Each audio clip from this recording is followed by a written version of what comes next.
Nagu öeldakse, ajalugu kordub, taas õpitakse Paldiskis eesti keelt 1. septembril avatud Eesti algkoolis.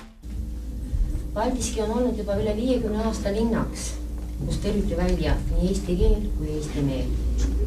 Nüüd on see aeg õnneks ümber saanud. Ei saa eraldada kooli kodust ega haridust kultuurist. Kust algab kultuur, lõpeb kultuuritus. Arvan, et kultuur ja haridus on nagu kaksikvennad, kes käivad käsikäes, pidevalt täiendades teineteist. Paldiski kooli on nii suured külalisi on rohkem kui õpilasi. Ma loodan väga, et külalisi jääb endiselt palju, aga õpilasi on veel rohkem.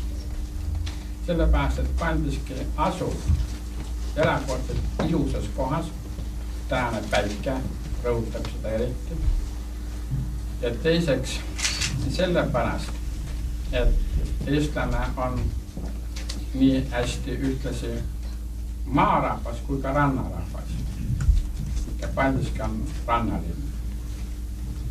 Samas on Paldiski koolil väga auväärne ajalugu, mis ulatub ka kirjandusse.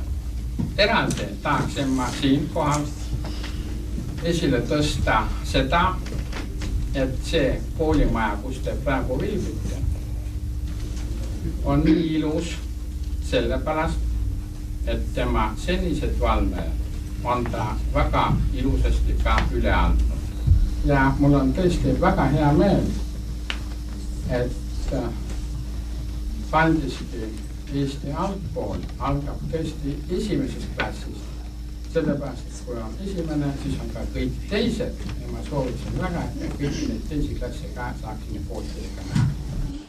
Kool on tõesti väga väike. 1. klassis on 3 õpilast, 4 klassi peale kokku 27 last, kellest 17 emakeeleks vene keel. Niisugused on siis praegused teated Paldiski tegelikkusest. Ütlemata jäi see,